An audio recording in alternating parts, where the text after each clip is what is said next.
Y la palabra dice, pero esto hay que explicarlo bien, maldito el hombre que confía en el hombre.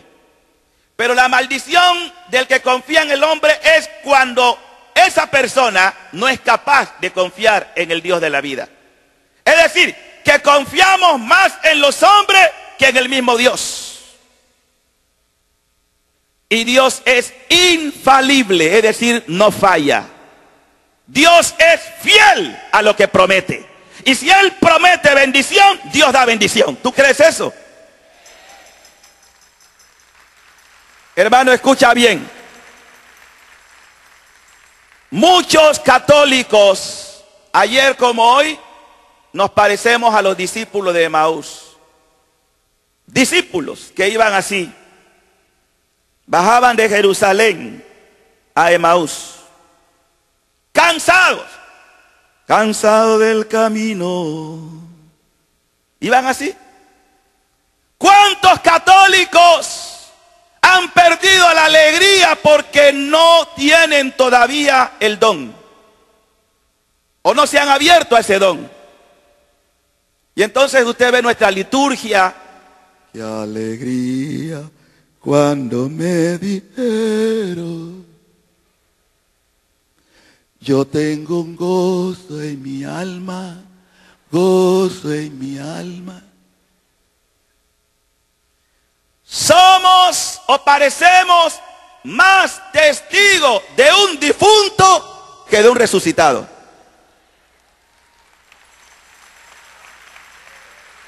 ¿Por qué pasa eso? ¿Por qué nuestra liturgia muchas veces resulta fría? Y no es que sea mala, nuestra liturgia es preciosa. Pero las cosas no están solamente en la belleza, sino en el sentimiento del corazón. Y lo que vive en el corazón se expresa. El corazón que está rebosante de Dios tiene que comunicarlo. ¿Qué ocurrió? Iban caminando y de pronto se puso un personaje misterioso y va conversando con ellos. ¿Qué ha pasado? Dice, ¿cómo tú eres el único forastero que no sabe lo que ha ocurrido aquí? Y el forastero, ¿y qué? ¿Qué pasó? De un tal Jesús, poderoso en obra, en palabras, nosotros pensábamos que Él iba a ser el liberador, pero mira, ya van 3 días. Es verdad que algunas mujeres vinieron con el chisme de que había resucitado, pero nada. Y de entonces, este forastero, mientras dice, oh tardos ustedes para entender y para creer lo que los profetas habían anunciado. Qué duros somos para entender y creer en la palabra de Dios. Y le da un curso intensivo de Biblia. Ahí mientras va caminando, le va explicando las escrituras. Y dice la escritura, en el texto de los Hechos, del Evangelio de Lucas, que va hablando un poco de esto, dice que de pronto el corazón le comienza a palpitar. Porque cuando tú recibes la palabra con el corazón abierto, esa palabra es viva y esa palabra transforma. Aleluya. ¿Saben por qué? La palabra de Dios tiene poder porque esa palabra es una persona. Esa palabra es Jesucristo. Y hay que recibirla con el corazón abierto. Y dice que este forastero es el único forastero que yo conozco en toda la historia que se sienta a la mesa, invitado como forastero, y preside la mesa. Lo invitaron. Y dice la escritura que se le abrieron los ojos, aleluya, en la fracción del pan. Cuando quisieron reaccionar, ya el forastero se había ido. Es entonces cuando van corriendo a decir a los demás discípulos, era verdad. Fíjense que ya Pedro y Juan habían anunciado y ni siquiera le habían creído a Pedro y a Juan. Eso pasa hoy con nosotros.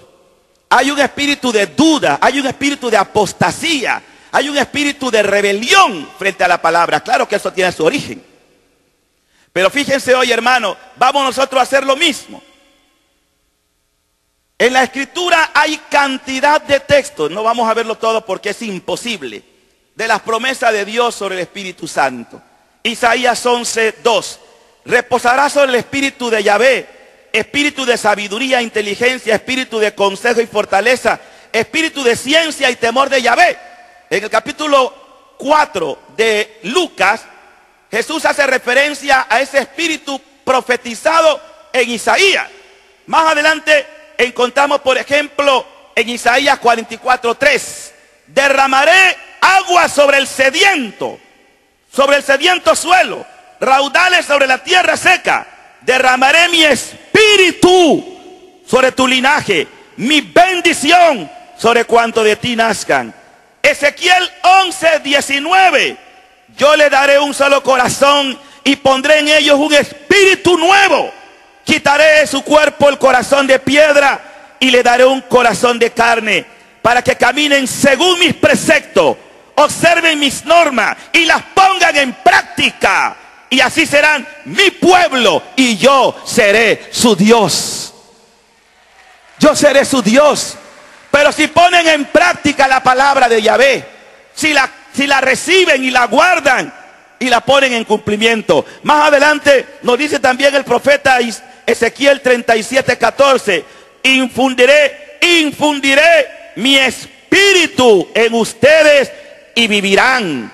Y les estableceré en su suelo y sabrán que yo, Yahvé, lo digo y lo hago. Palabra de Dios. Católico, ¿tú crees eso? Más o menos. ¿Saben qué? Hay mucha gente que está así. Ojalá, quizás, de pronto, quién sabe. Querido hermano, Jesús tuvo paciencia con sus discípulos. Él sabía que ellos eran incapaces. Miren, si ustedes leen bien las escrituras, hay dos misiones que son diferentes. La primera misión que Jesús hace con los 72 discípulos, los manda, pero todavía ellos no tienen el Espíritu Santo en plenitud. Los manda para que anuncien y vienen contentos porque van en nombre de Jesús y hacen milagros, curaciones, y cuando llegan le dicen: Señor, hasta los demonios se sometieron. Dice: no estén contentos por esto, sino porque sus nombres están en el libro de la vida. Y le añade el Señor que Él daba gracias al Padre con gozo. Dice que Jesús, lleno del Espíritu, ustedes se imaginan, miren que aún en la iconografía nosotros hemos desvirtuado la imagen de Jesús. Es poco lo que vemos de una imagen de Jesús sonriendo. Dice la Escritura que Jesús, lleno del Espíritu, gozoso, empezó a decir: yo te alabo, Padre de los cielos, porque has ocultado esto a los sabios y entendidos y se lo has revelado a la gente sencilla. Sí, papá, te ha parecido bien. Hermano, yo no me imagino así a Jesús: yo te alabo, papá, porque has dado a conocer esto a los sabios y entendidos.